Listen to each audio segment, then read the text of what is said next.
It's Wednesday, November 5th. This is CTV at 6. Here's what's making news tonight.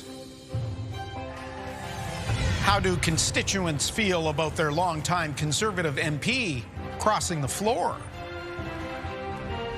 New Brunswick's warning as water woes continue throughout the province. As rain showers and flurries move through Thursday, a gusty northwest wind returns by the afternoon. Live from our Maritimes News Center, this is CTV News at 6. Here is Todd Faddis.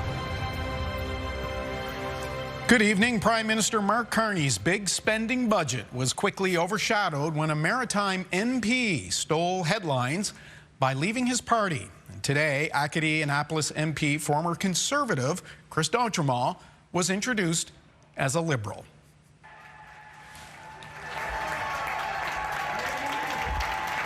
There were high fives and hugs all around as D'Entremont entered the Liberal caucus room in Ottawa this morning.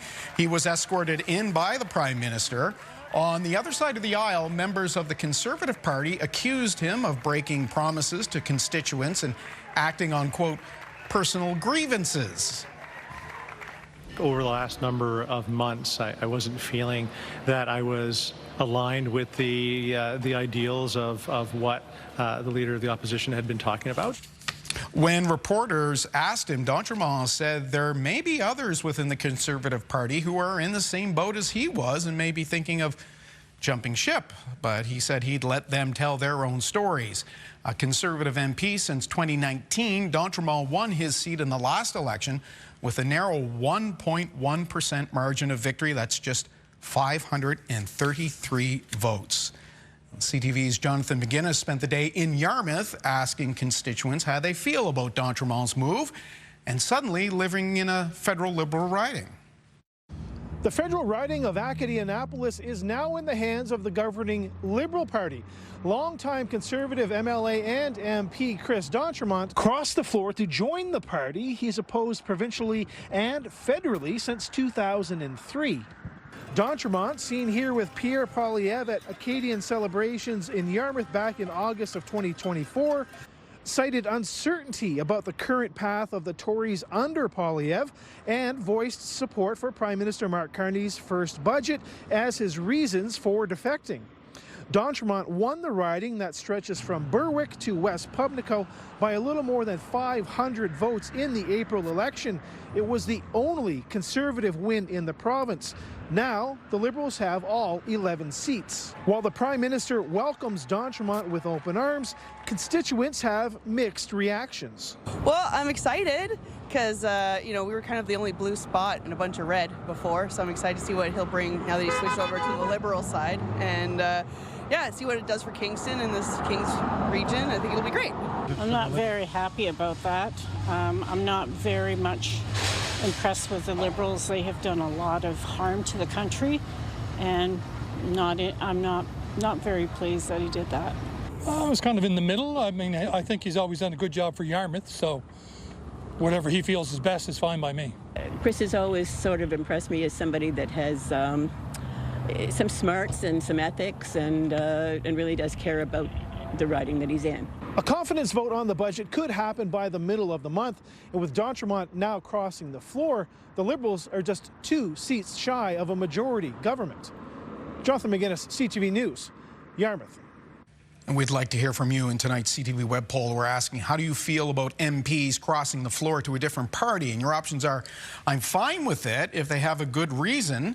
I don't like it. Their constituents voted for them under that party. And it depends on the circumstances. Now, a little later, political scientist Alex Marlin, who's just written a book on this sort of thing, will offer his assessment of D'Entremont's move. And you can vote on that poll at ctvnewsatlantic.ca. And we'll have more budget coverage in a moment, but first, New Brunswickers are being told to continue to conserve drinking water as levels remain low despite recent rainfall. CTV's Laura Brown has details.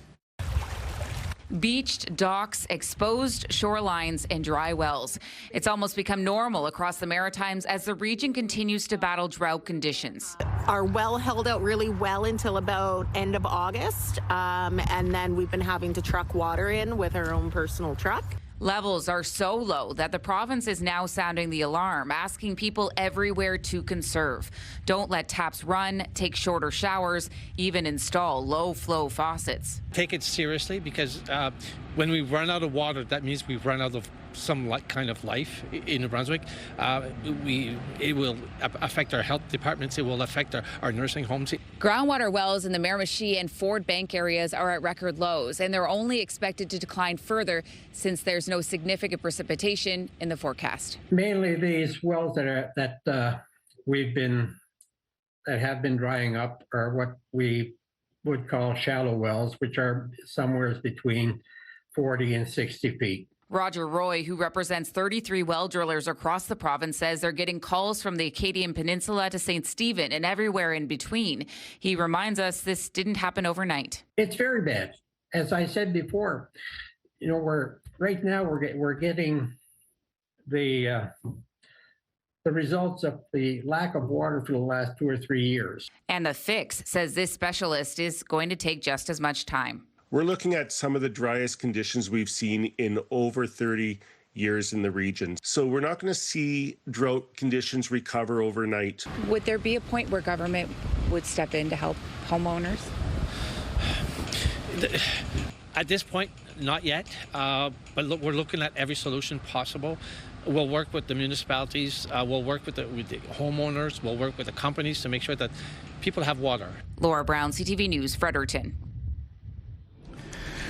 There's a live look at one of those communities that could use a lot more rain. Downtown Moncton, the Avenir Centre. It is just after 6 o'clock, of course. 6 degrees as we go to the Weather Centre. CTV meteorologist Kaylin Mitchell with us, and you have got the look, very detailed look behind you at rainfall amounts. Yes. And as we heard in Laura's report, they need to be much more significant. Yeah, much more needed. And the Moncton area is expecting to get some wet weather tonight into tomorrow, but they'll be lucky to maybe clear the 10-millimeter mark.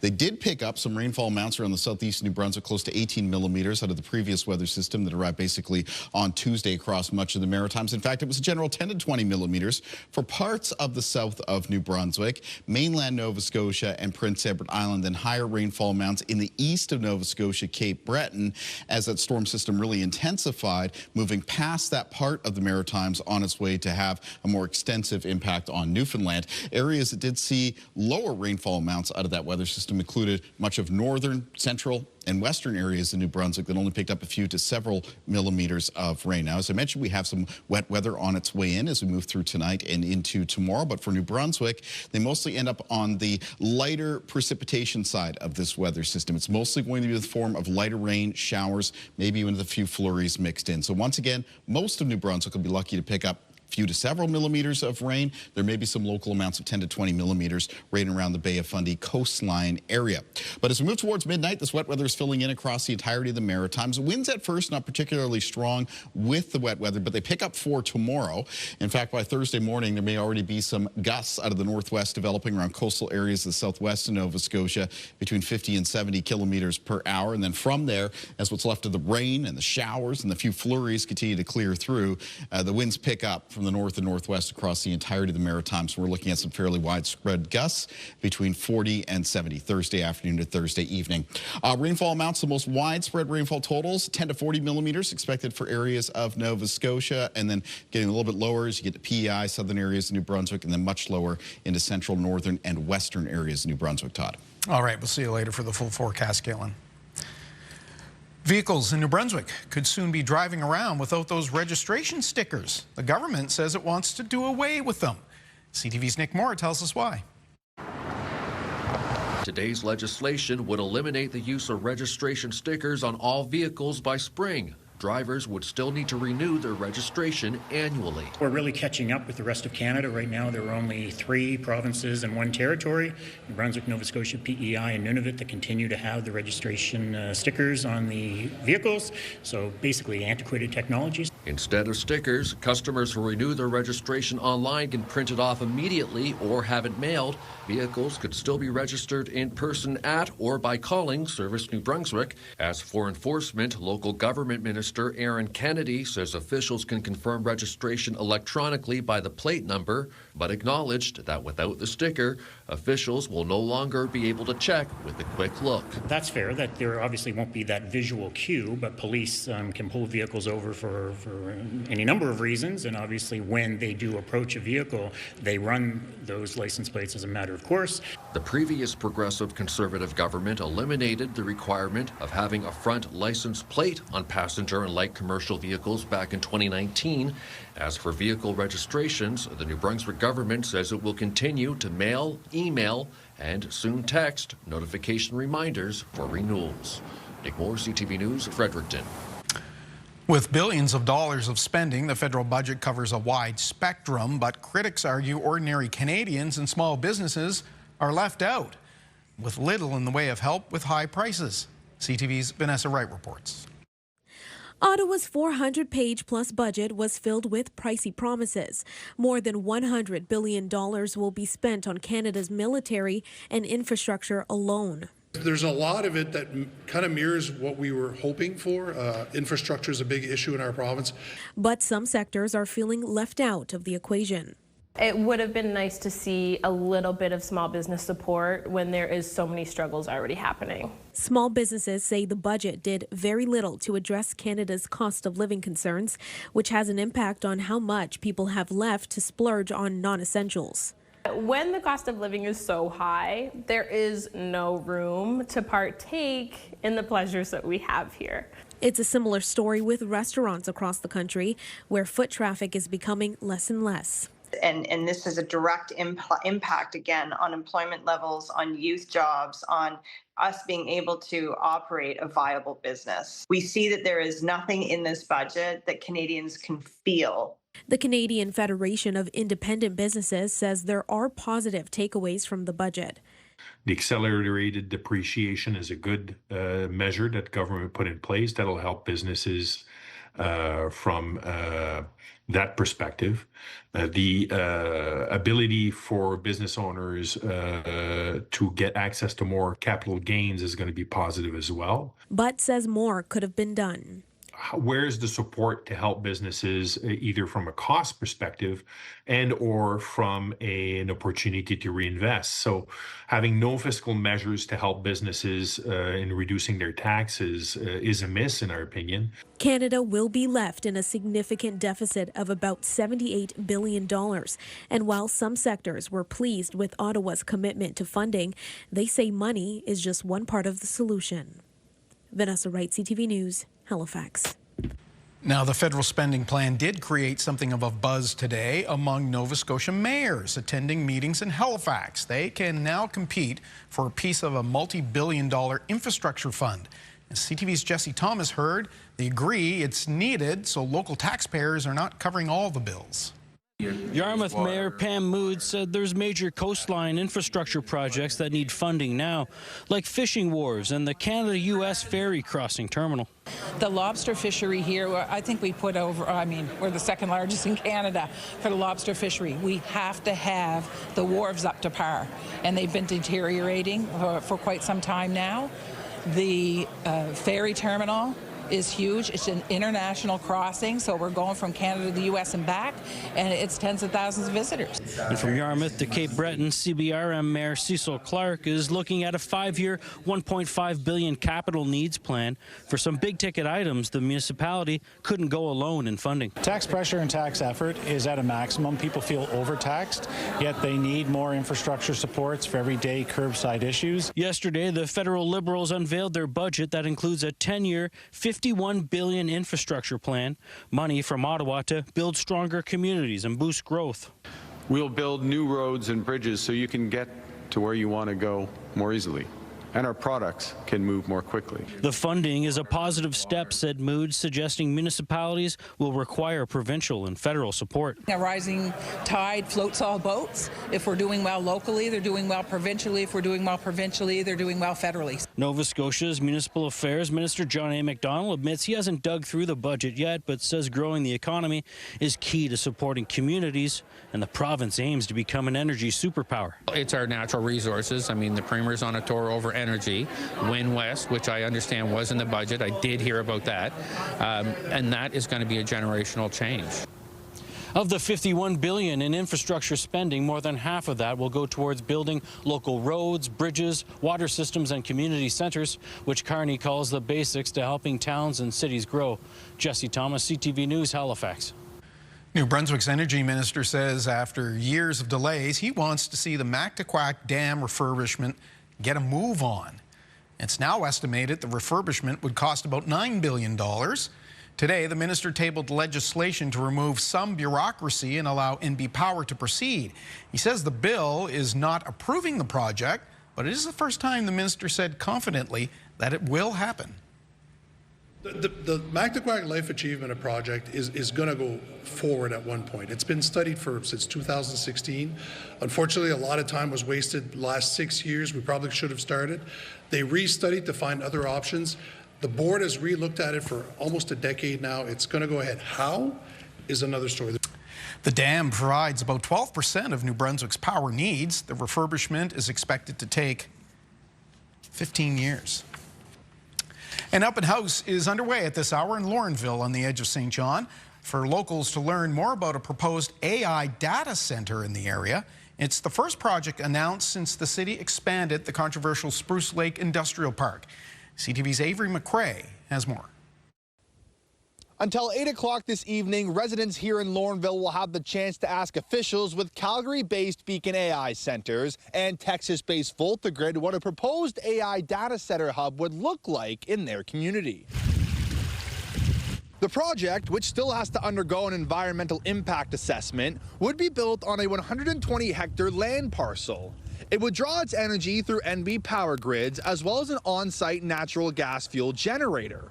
If all goes according to plan, the site would be operational in early 2028. This is the latest chapter in a growing saga between the City of St. John and residents of Lorneville. The city had approved the expansion of its West Side Industrial Park this summer, despite heavy opposition from residents over concerns like environmental impacts and limited buffer zones between industry and homes. We've never been from the start against economic development and growth, but it has to be within reason. Specifically to this project, how many jobs we're going to be, like that's the big thing that the city and the province wants to promote. But there'll be lots of jobs during construction, but there may only be like 20 jobs, 50 jobs ongoing when it's done. Data centers are mostly run remotely and through more computers. So will there be that many jobs? The Save Lorneville movement has applied for a judicial review of the initial approval to expand the industrial park. Avery McCrae, CTV News, St. John. Get the Maritime's top stories, breaking news alerts, and watch live. Download the CTV News app. We've all heard that Canada Post is expected to do away with door-to-door delivery, forcing people to walk to community mailboxes. Well, that would be a lot less hassle for people in Springhill. Right now, they have to drive an hour round trip to get the mail. Our Josh Smith explains why. No one has delivered any mail to these boxes for nearly a month. The Springhill post office has been closed due to a water leak. The latest info that I have is that they're looking at least a 2-month reconstruction period to repair the damage to water damage in the existing building that they have there in Springhill. Cumberland County Mayor Rod Gilroy says people have to drive to Amherst, which is a 1-hour round trip to pick up mail. It's a central part of the community. There's a lot of elderly residents in Springhill that rely on that service. Some say the trip to Amherst doesn't work with their job hours, and there's no guarantee that their mail will even be there. I'm waiting for a book. It's supposed to come last week, and the office timing for them is like 8 to 5, and my work is 8 to 4. If I go there, I'll be reaching at 8, 4:45, 4:50, and maybe I might go there and not able to get it. Others say they used to check their mail every day, but not anymore. An inconvenience with the price of gas. Sometimes all we need is to pick up the mail, which is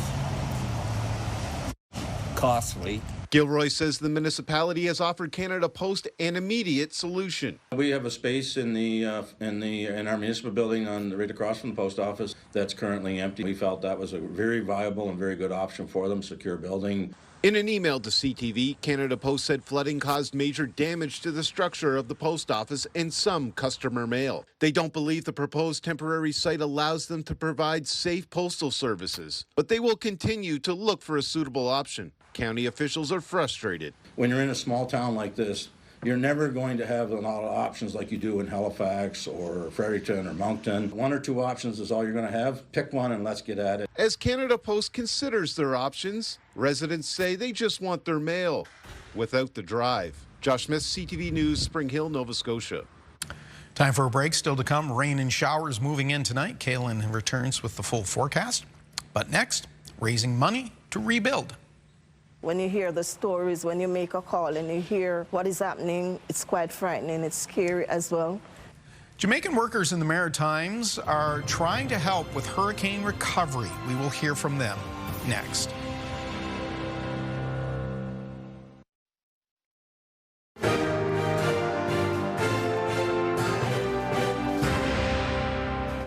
An update now to a story that we've been following. A seniors group in Moncton is still hoping for a new community center. The city of Moncton repurposed the former Lions Community Center into a homeless shelter. That was a couple of years ago.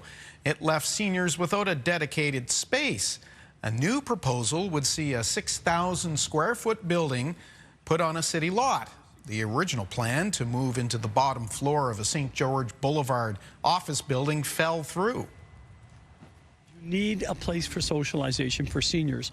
We're one of the few municipalities of this size that doesn't have a dedicated center for seniors. Moncton City Council put aside money for a new center that, if approved, could see construction beginning by the spring.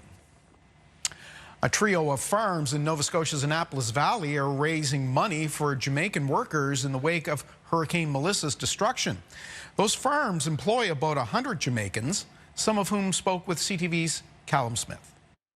The sites only start to paint the picture of the devastation felt in Jamaica. Then you hear from those with loved ones there. When you hear the stories, when you make a call and you hear what is happening, it's quite frightening. It's scary as well, especially when you don't hear from some family members. It was yesterday I heard from a group that was in the parish that was considered to be mostly destroyed. Militia Bailey has about 100 family members back home, some of whom living in the hardest hit areas. When they talked to me and told me that all the houses are down, the roofs are off, that in itself is scary and frightening. Overall, my families, those who were in the parishes that were mostly destroyed, those ones, they are okay in terms of having life, but they would have lost everything that they owned practically. But she's taking it in stride. The mere fact that they're okay, that in itself is good, because once there's life, there's hope.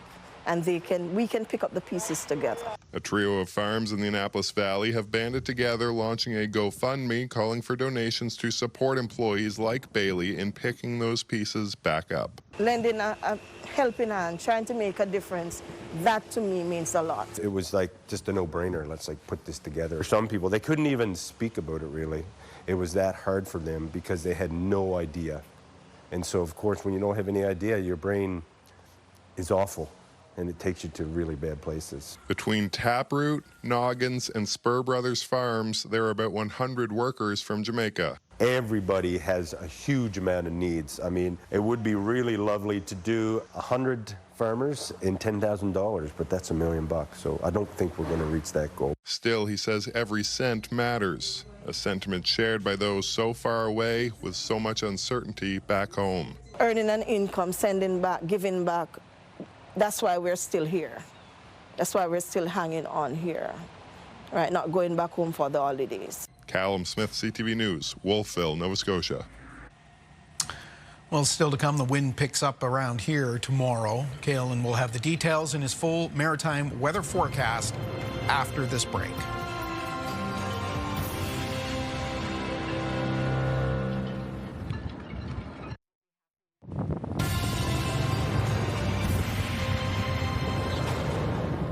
Sunny skies, but you can hear the wind. This is taken earlier today over Lake Major, North Preston, Nova Scotia.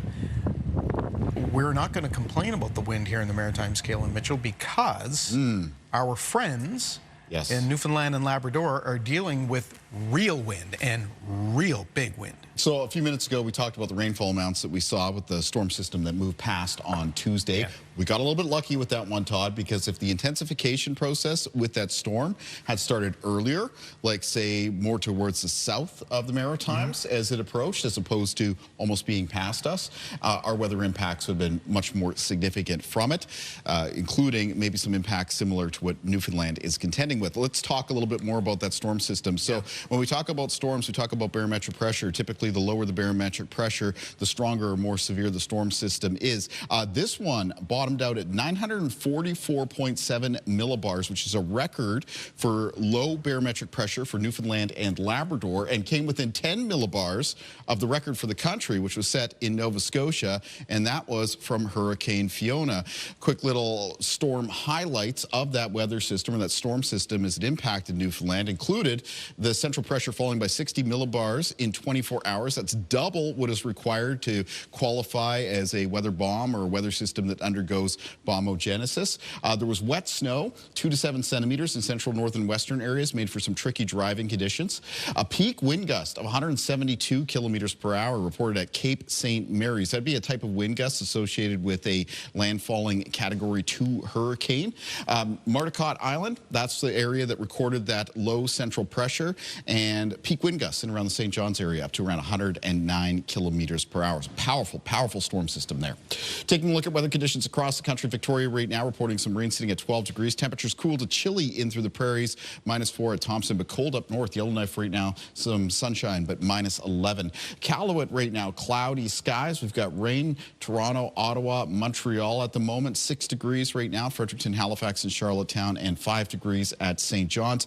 The north coast of Newfoundland, coastal areas of Labrador still experiencing the impacts of that storm system, including high winds and large crashing waves near the coast. Those conditions should be improving over the next 24 to 48 hours. On our forecast timeline for cloud cover and precipitation, we have our own weather system on its way in here in the Maritimes. By around midnight tonight, rain and showers will be fairly widespread across the region, on the doorstep of both PEI and Cape Breton at that time. In New Brunswick, it's mostly lighter showers, but cold enough that there may be some flurries that mixed in, though I'm not expecting any accumulation out of any wet snow that is present. The wet conditions carry on into the start of the day for tomorrow. As we move into Thursday afternoon, the rain is clear of most of the Maritimes except for Cape Breton, which will get out of it a little bit later in the afternoon. In behind it, though, there will be a chance of some showers, and the winds will be picking up. So we get a little bit of a reprieve from the winds through the first part of tonight, but they ramp back up Thursday morning into Thursday afternoon out of the north and northwest again. Widespread gusts, 40 to 60 kilometers per hour, maybe up to around 70 on exposed areas of the coast and higher terrain. So once again, some windier conditions headed our way. Most low temperatures in the forecast for tonight for the region, falling between 1 and 6 degrees. Highs in the forecast for tomorrow in the north of New Brunswick between 4 and 7. With central and southern parts of the province with high temperatures between 4 and 8 degrees. For Prince Edward Island tomorrow, high temperatures between 6 and 8 degrees. Rainy and windy weather moving through, mostly rain at first and the winds picking up in behind it. Eastern areas of Nova Scotia for tomorrow with high temperatures between 6 and 9 degrees and some rainy and windy conditions to contend with. Northern and central areas of Nova Scotia with high temperatures between 6 and 8, and into the southwest of Nova Scotia. The Annapolis Valley with highs near 6 for tomorrow, and highs on the south shore and southwest of the province between 7 and 9. In the 7-day forecast for New Brunswick, chilly on Friday, and then some showers come in on Saturday, but with the southerly winds, so temperatures get a little bit of a boost up. It's a mix of sun and cloud, cooler conditions for Sunday. Rain in the forecast for Monday. Remembrance Day so far catching a break between these back-to-back-to-back weather systems. It's looking chilly and breezy on Tuesday. For Prince Edward, or for Nova Scotia in the forecast, we have chilly conditions on Friday. A light rain coming in on Saturday. Temperatures get a boost up. A mix of sun and cloud for Sunday. Then the next rainy weather system arrives on Monday, and then Tuesday, Remembrance Day, mix of sun and cloud, brisk and breezy. High temperatures look like they'll be around the mid to high single digits. And for Prince Edward Island in the forecast, it's going to be chilly on Friday. It's followed by some light rain and some slightly milder temperatures at the start of the weekend on Saturday. Mix of sun and cloud for Sunday. Looking at rain on Monday of next week, and then brisk and breezy for Remembrance Day on Tuesday. Todd. All right, thanks. We will see you towards the end of the show, Kaylin. Next, we'll talk about Chris D'Entremont's move across the aisle. Then Katie is live on location for the scene. Katie. Todd, I'm live from Pier 21 downtown Halifax, where tonight we are celebrating the rise in women's soccer. Coming up, I'm going to tell you about The Pitch, a film that is going to be screening here tonight. We're going to talk to the director and one of Halifax's own Tides players coming up on the scene.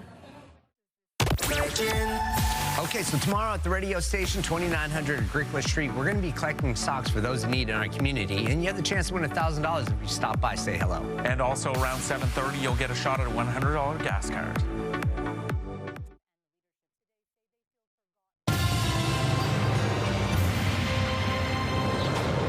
Welcome back. Well, we have more on that blockbuster political move by a Maritime MP. Alex Marlin, Chair in Political Trust and Leadership and Politics Professor at Acadia University, joins us tonight from Halifax. Hi there, Alex. Hi there. So this might have been the only surprise on Budget Day. Longtime Conservative Chris D'Entremont crossing the floor, introduced this morning as a Liberal. What do you make of the timing? I don't think the timing was planned, and I say that on the basis of having just finished a book looking at floor crossing from 1980 to 2021, provincially and federally. I had a grant for it. I've just had a book come out on it, and really what I learned from that is how much effort goes into announcing these things. And Mr. D'Entremont had, there was a media report that he was thinking about possibly crossing the floor and was going to think about it for a couple of days. And as soon as I saw that report, I thought, well, the Conservatives will probably kick him out. And before you know it, suddenly it's announced that he's with the Liberals. Usually these things are big reveals. And if you are the government, if you are the Liberal Party, why would you want to do it on Budget Day? Budget Day is the day that you spend so much time on the finance minister's speech, and you have all these announcements, all these good things to hopefully convey that are important to you. And all of that gets thrown to the wayside because one MP changes party affiliation. So I don't think it was planned for yesterday, but it obviously was in the works. Mr. D'Entremont represented now the riding of Annapolis-Acadie for, I believe, 6 years as a Conservative. How significant is this move by him? Well, it depends on the perspective. I mean, for him as a person, this is a massive career-defining move and also a very personal one. He is going to lose a lot of friends over this. He's going to gain some new ones, of course, but he will have long-standing friends who just will not be able to put this behind them. And for a lot of people in his situation, it's an untenable situation to be in a party where you just don't get along with the leader. And so what happens is you're willing to sacrifice friends to get out of that particular constraint. It means a lot to obviously his constituents because quite a number of them voted Conservative and now they're going to be represented by a Liberal. It has implications for Mark Carney and the Liberals because now they're that one seat closer to having a majority government that allows them to move things through the House a little easier. But mostly, I think this actually has reverberations for the Conservative Party led by Pierre Poilievre. It is really important that the Conservative Party have Atlantic voices, and to lose Nova Scotia's Atlantic voice in the Conservative caucus is a big, big blow to them. And certainly Pierre Poilievre has a leadership review coming up, and this is not going to put wind in his sails by any stroke of the imagination. Is this Stokes cynicism, further cynicism in the process? I think it depends. If there's somebody else who happens to lead the Conservatives, and there is, some rumblings about that, who knows if it's true, it would really be a problem because the last thing you want to do is be showing negative momentum. You want to be showing positive momentum. And so, there's other questions too. I mean, what are Liberal MPs going to do? All these Liberal MPs who are very much supporting Justin Trudeau and his, left of center programs, now all of a sudden are finding themselves having to toe the line. They're going to have to support a budget that a lot of them can't possibly be comfortable with. This looking more like an old-fashioned progressive Conservative budget then? I would think so, except, back in the day with progressive Conservatives, there was a lot more reaching across the aisle, a lot less difference between the Liberals and the progressive Conservatives. Nowadays, it just feels like there's such polarization there are very sharp lines of division that are being created between the different political parties. A lot more ruling from the center back in the day, wasn't there? Mr. Doctorow, as you mentioned, was critical of Pierre Poilievre's leadership. Do you think at the end of the day that's what this is about and less to do with what he might have liked about the budget?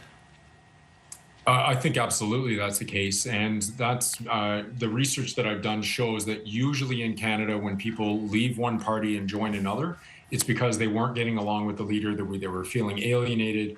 Often they were losing status in the party, they felt marginalized, and they just kind of felt like they'd lost their way. So they will often use phrases such as, I didn't leave the party left me. What I mean by that is the leader was taking the party in a direction that didn't align with their values anymore. Yes, that old chestnut. Alex Marlin, thank you for helping us make sense of this. We appreciate your time, and we'll be talking to you soon. My pleasure. We'll take a break. We'll be back with more of your newscast after this.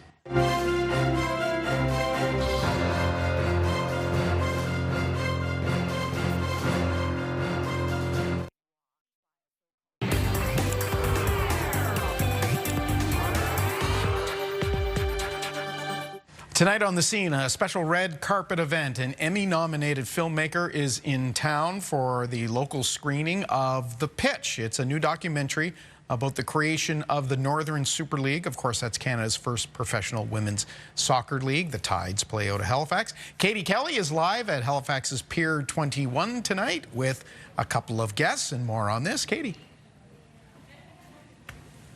Thank you, Todd. Yes, we're here. We're so excited on the red carpet. It's going to be a fantastic night. I have got that Emmy-nominated director that you mentioned, Michelle Hoser, with me, as well as Halifax Tide player Sid Kennedy. Hello. Great to see you both. Thank you. Nice to be here. Yes, great to be here. Awesome. So I want to start with you. Of course, The Pitch, I know you've been touring this around. This is a lot of buzz and excitement around it. But can you just start off by just telling people, who does The Pitch follow and what is The Pitch? So The Pitch is a film that follows former Olympic medalist Diana Matheson as she tries to bring a professional pro league here in Canada for the first time. And why was this something you wanted to be part of? Well, I thought it was a great idea to follow something. In the beginning, I thought it was really about something, you know, a startup. But when I realized, why is it that a former player is the one who's putting together a league, I thought, oh, there's a much bigger story. So it's really about the history of these women players who have brought so much to Canada. And it's not only about a startup, but given how well they've done and without the support, it's a real form of justice for these women who have wanted this league for many, many years. Sid, for you, you're from Halifax. You play for the Halifax Tides. How important was even getting this league to begin with? Yeah, I mean, it's amazing to be a part of, and especially just for kids and little girls in places like Halifax who are a little bit smaller, a little less exposure on the national pathway, to see that it's possible to play at a professional level. And so, you know, you feel that sense of responsibility to show all these little girls that it's possible, and if you put your head down and work hard, that you could get there too. So. You've been touring around, like I mentioned. You've been going to different cities screening. What has the response been? What are people saying? I got to see the film. It moved me, and I know it must be moving everybody else too. People have responded. The response has been fantastic. They laugh, they cry, they get angry, they cheer. It's a roller coaster of emotion, and it's the story of women's soccer here in Canada, and they've done so much for our country and for sport here in Canada. So it's been a great response. Mm-hmm. And was making it just as emotional for all of you behind the scenes? It was, you know, in the beginning we said, okay, we're going to make a film. It's going to start at her beginning of initiative, and then it's going to go all the way to the inaugural game. But it wasn't easy for Diana, and, you know, her struggles were real. And at one point we thought, oh my God, is she actually going to make it? What kind of end of the film are we going to have? Yeah. And I thought, well, if she doesn't do it, it would be even a better ending, a stronger call to action that, you know, to be behind these women. Of course, that was Plan B. Thank God we didn't have to do the Plan B, and we went to the inaugural games. Mm-hmm. Oh, amazing. Sid, for you, you haven't seen the movie. Oh, I'm so excited. I can't even tell you. You're going to feel so many things. But what excites you about being in that room tonight, especially here in Halifax? Yeah, I would say just seeing kind of the behind the scenes of every other club and like you guys mentioned, Diana's kind of pathway to getting this all together, because obviously we have her to thank. I have her to thank for standing here today. So just seeing what she's gone through to build this league into what it is, and to see the clubs and what they went through to build their team as well. Any family or friends going to be joining you tonight? Yeah, my mom and my aunt are coming tonight, so they're going to watch as well, which is pretty special. From Fletcher's Lake, Nova Scotia, Sid Kennedy of the Halifax Tides. If people can't come out tonight and see this screening, hopefully they're going to get to see it at some point. It's going to be available to the public? Yeah, absolutely. So we will be in Toronto next week, and then as of November 9th, it's going to be airing on TV Ontario. And then they'll be able to stream it on their website. And in the spring of 2026, at the start of the second season of NSL, it will be on TSN and RDS. So there you go. Awesome. And if you want even more soccer, of course, follow the Halifax Tides, because you guys have been killing it. It's so fun to have you here. So thanks, because I know you love it, but the fans love you just as much as you're loving it. Thank you so much. Yeah, no, I'm enjoying every second, for sure. Awesome. All right, well, I'm going to go catch the pitch again because it's that good. I'll throw it back to you, Todd. All right. Thank you, Katie. Thank you to your guests. Of course, the Tides have been a great addition to the maritime sports scene. We're going to take a break now. Here's a look at what's on CTV this evening.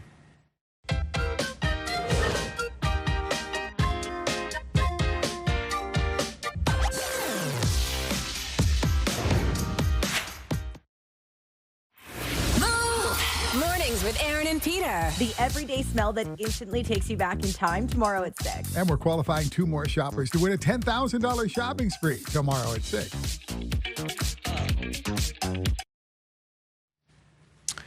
A bit of a bounce back on the markets today as the Dow closed the trading day up 225 points. The strike by Air Canada's flight attendants over the summer has hit the company's bottom line. B&M Bloomberg's Marilla Fernandez has the details. Air Canada is reporting a 5% drop in revenue in its latest quarter.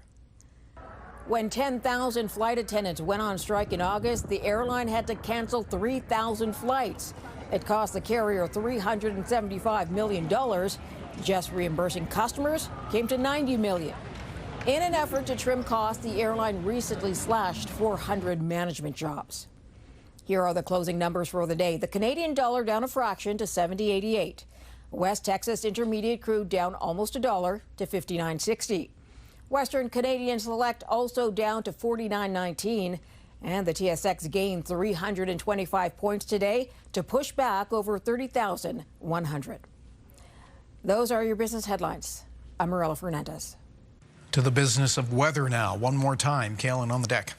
Yeah, we've got a fantastic picture for you tonight. Our viewer picture is coming in from Northport, Nova Scotia. It was sent in by Dora Rafter. It's from sunrise the other morning, and take a look at those colors. Beautiful, just a kind of a fiery sunrise taking place there. So thank you so much for sharing that, Dora.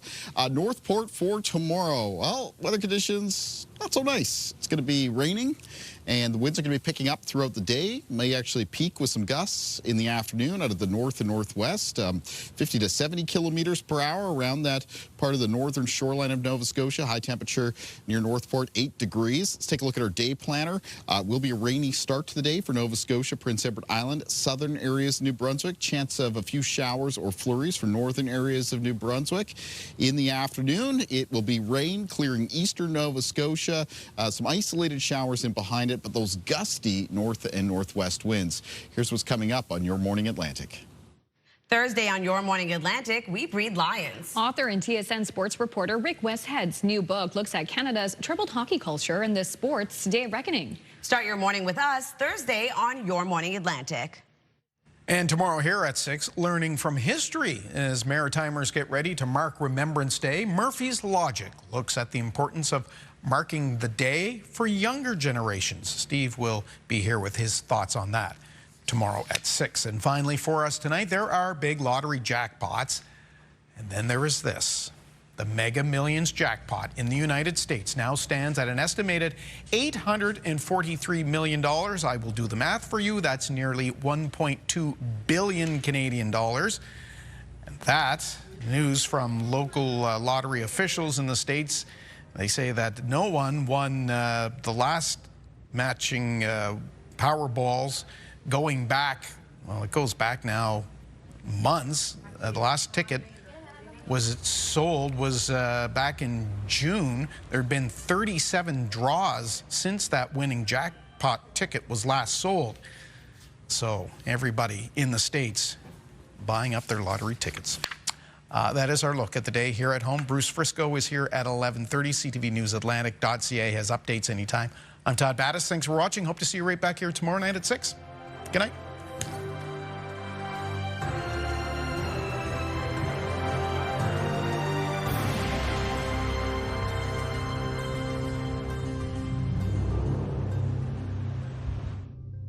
CTV News, the Maritime's #1 newscast.